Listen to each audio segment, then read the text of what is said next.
हे प्रयास charitable foundation में आपका स्वागत है। इस वीडियो में हम स्टैंडर्ड 10th के चैप्टर 10 पढ़े कैसे को देखेंगे। ओके, ये पार्ट 1 है। शुरू करते हैं। हमने देखा है कि जो हमारे छोटे भाई बहन होते हैं ना, वो जो पढ़ना सीख रहे होते हैं तब वो क्या करते हैं कि अपनी जो किताब होती है उसमें कमल का फूल देखते हैं और उसको क लिखते हैं। खरगोश का चित्र देखकर वो ख लिखते हैं और इसी तरह वो धीरे धीरे पूरी वर्णमाला को याद करते हैं। राइट। फिर अक्षरों के बाद शब्द की बारी आती है। पहले अक्षर को समझ लेते हैं, उसके बाद उसके रिलेटेड शब्द को पढ़ना शुरू करते हैं, है ना। तो धीरे धीरे वो अक्षरों को यानी कि वर्णों को जोड़कर पढ़ता है, जैसे कि क म ल। ठीक है। उसके बाद बच्चा पूरा वाक्य पढ़ने का अभ्यास करता है, जैसे कि यह कमल का फूल है। ठीक है। तो सबसे पहले हम खुद भी कैसे पढ़ना शुरू करते हैं, जैसे कि सबसे पहले हो गया वर्ण यानी कि अक्षर पढ़ते हैं, उसके बाद हम कोई शब्द पढ़ते हैं और उसके बाद पूरा वाक्य पढ़ते हैं। ओके। फिर उसके बाद जब हमें पढ़ना आ जाता है तो फिर हम बहुत सारे पाठ हो गए, किताबें हो गई, है ना, तो पूरी किताबें हम पढ़ना शुरू करते हैं। लेकिन सिर्फ शब्द या वाक्य या फिर कोई किताब के पन्ने पढ़ जाना वो पर्याप्त नहीं होता। यानी कि आप सिर्फ उसे पढ़ जाओ, आपको पढ़ना आ गया इसीलिए आपने पूरा पढ़ लिया, तो वो ठीक नहीं है। आपको समझ में भी आना चाहिए कि वो क्या बोलना चाहता है। राइट। तो उसका अर्थ आपको समझ में आना चाहिए। तो किसी भी चीज़ को समझते हुए पढ़ना भी एक कौशल होता है। ठीक है। उसके कई चरण और स्तर हैं। तो इस पाठ में हम सीखते हैं कि वो क्या होता है। फर्स्ट देखते हैं कि अक्षर से अनुच्छेद तक। ठीक है। कोई अमेरिका में रह रहा है मान लो, तो वहाँ तो मेनली इंग्लिश ही बोली जाती है, लेकिन कोई बच्चा है जो हिंदी सीख रहा है। ठीक है। तो वो क्या करेगा, जो उसकी पुस्तक या उसकी किताब में लिखा है वो हिंदी पढ़ेगा। ओके। तो सबसे पहले वो ईख, ठीक है, ई ख, फिर क म ल, ऐसा सब कुछ पढ़ने का ट्राई करेगा। तो वो अपनी माँ या किसी की सहायता से वो ऐसे अक्षर को पहचान लेगा, समझ लेगा। ओके। फिर इसके बाद वो पूरा शब्द पढ़ेगा कि ईख या फिर कमल, ऐसे उसको पढ़ेगा। ओके। फिर ईख और कमल से रिलेटेड जो शब्द आते हैं उसको वो पढ़ेगा, यानी कि कम, कमल, कई, मकई जैसे शब्द उसको पढ़ने आ जाएंगे। मतलब वो जितना पढ़ा है उसको रिलेटेड उसको पढ़ना आ जाएगा। ओके। फिर तो हम ये बोल सकते हैं कि उस बच्चे को पढ़ना आ गया। हाँ, तो कम से कम इन शब्दों को तो वो पढ़ लेता है। ओके। अभी पढ़ने का पहला चरण क्या हो गया कि भाषा के अक्षरों की पहचान तथा उनसे बने शब्दों की पहचान। ठीक है। जो आप फर्स्ट चरण क्या है पढ़ने का, कि आपको शब्दों की पहचान हो गई, मतलब आपको अक्षरों की पहचान हो गई और उससे बने कई शब्दों की पहचान आपको होने लगी है। बालक ने अक्षर और उससे बने शब्द तो पहचान लिए, लेकिन कठिनाई कब होती है, जब उसका अर्थ उसे समझ में ना आए, क्योंकि वो कहाँ है, अमेरिका में है। ठीक है। ये उदाहरण के लिए है, जस्ट वो अमेरिका में है और वो हिंदी सीख रहा है, तो हिंदी के शब्दों का अर्थ वो नहीं समझ पाएगा, जाहिर सी बात है। तो उसकी सहायता के लिए उसकी बुक में क्या दिए गए होंगे, चित्र दिए होंगे, जैसे कि ईख और कमल का चित्र। तो उसे देखकर वो समझ लेगा कि हाँ, इसको ईख बोलते हैं और इसको कमल बोलते हैं। ओके। तो अब ये दो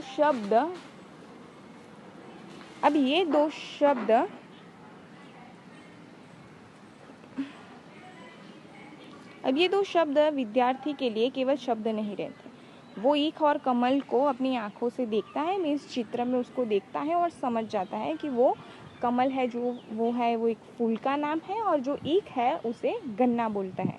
ओके। तो उसने इन दो चीज़ों के रंग रूप को पहचान लिया। ओके।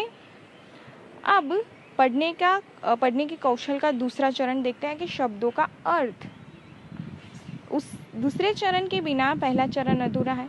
पढ़ने का कौशल सीखने के लिए एक तीसरी बात और भी है कि वह है पढ़ने की गति। आपकी पढ़ने की स्पीड कैसी है। शब्द की पहचान और उसके अर्थ के ज्ञान के बाद हम एक बार फिर कई शब्दों के समूह को पहचान लेते हैं या पढ़ लेते हैं। यह पढ़ना थोड़ी तेज़ गति से होना चाहिए। अर्थ समझने के लिए उचित गति से पढ़ना ज़रूरी होता है, राइट। तो यदि आप बहुत धीरे धीरे पढ़ते हो या फिर एक एक शब्द पढ़ते हो या रुक रुक कर पढ़ते हो, ठीक है, तो आपको समझ में नहीं आएगा कि पूरे अनुच्छेद का अर्थ क्या है ना। तो इसके लिए आपको शब्दों की पहचानने की शक्ति का विकास करना होगा। आपको तुरंत समझ में आ जाए वैसा कुछ पढ़ना होगा। कई बार बोल बोलकर या होठों से बुदबुदाते हुए या होठ हिलाते हुए हम पढ़ते हैं, तो इससे भी पढ़ने की गति में बाधा पहुंचती है। अतः पढ़ते समय पाठ्य सामग्री का समुचित गति में मौन वाचन या फिर हम बोलते हैं ना मन में पढ़ते हुए पढ़ना चाहिए। मन में अर्थ समझते हुए पढ़ने का अभ्यास कीजिए। आपने पढ़ने में आनंद आने लगेगा। अब आप गति के साथ पढ़ लेते हो, ठीक है, फिर क्या आप उसे समझ सकते हो? यही कहा ना, मतलब आपको उसका अर्थ भी समझ में आने लगा हो। तो जैसे एक एक शब्द को पहचानना काफ़ी होता है, जैसे एक एक शब्द को पहचानना काफ़ी नहीं होता है, वाक्यांश और पूरे वाक्य समुचित गति से पहचानने होते हैं, ठीक है। तो जो कुछ हम पढ़ रहे हैं उसका अर्थ समझने के अतिरिक्त उसमें कही गई बात या घटना वो एक दूसरे से कैसे मेल खा रही है वो आपको फिर समझ में आने लगता है ना।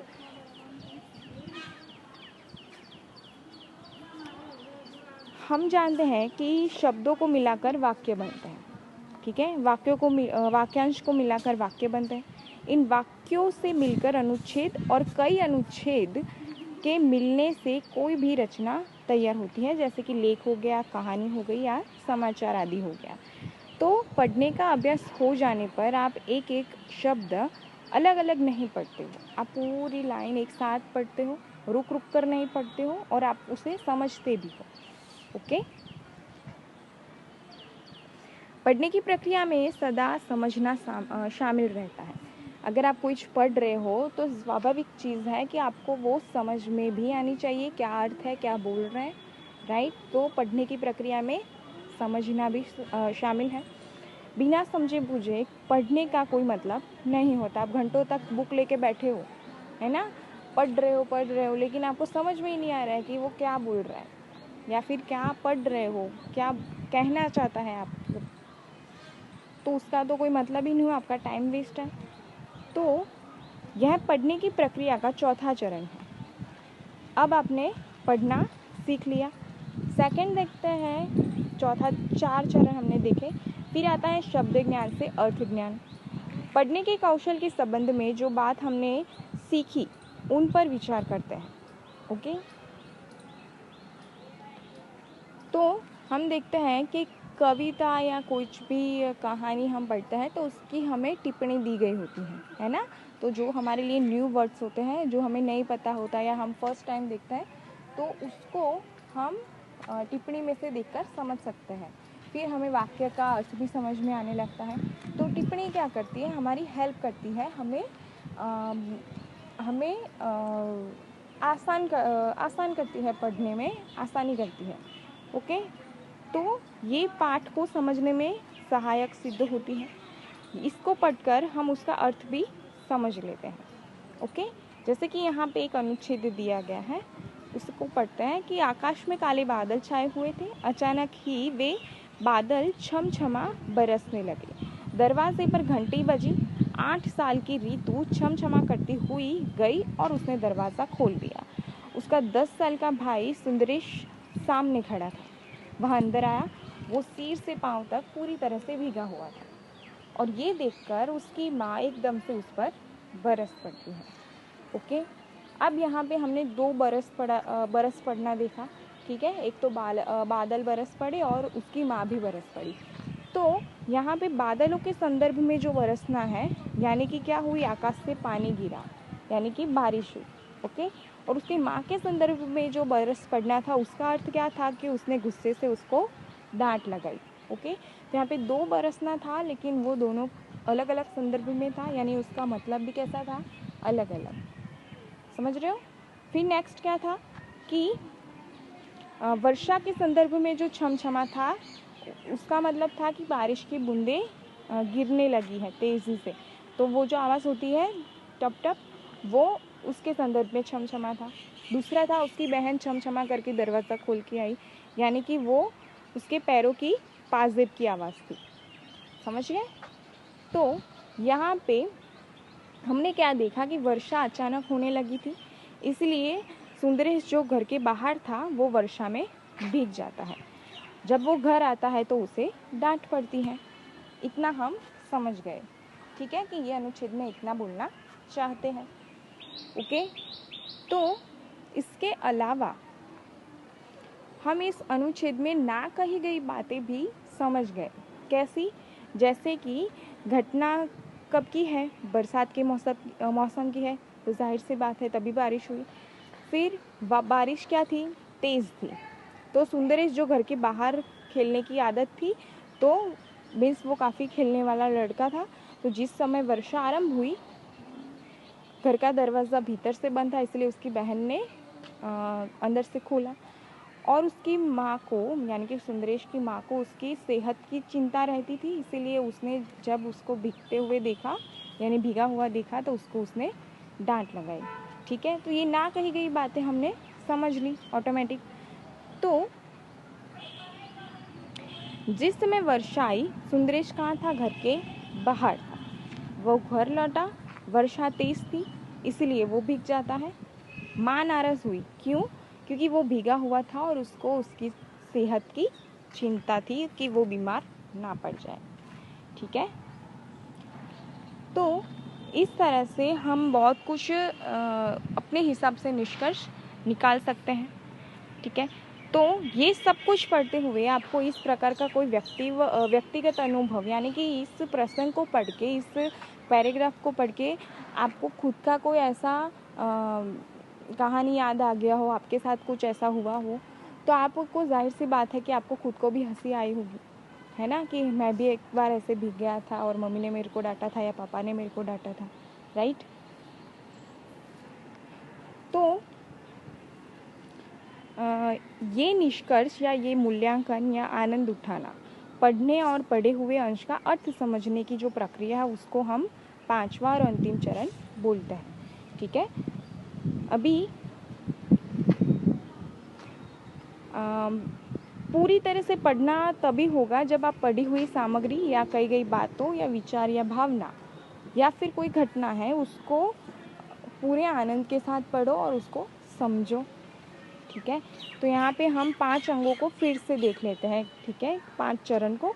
फर्स्ट क्या था कि शब्द और उनसे बने वाक्यांशों को पहचानना, शब्दों के अर्थ जानना, तीव्र गति से पाठ्य सामग्री का मौन वाचन करना, पठित सामग्री में दिए गए तथ्यों, घटनाओं, विचारों आदि को जानना, पठित सामग्री में दिए गए तथ्यों, घटनाओं, विचारों आदि का परस्पर संबंध समझना, उनका मूल्यांकन करना और उसका निष्कर्ष निकाला है। ये क्या है? 5 चरण है जो पढ़ने के लिए आपको आने चाहिए। ओके,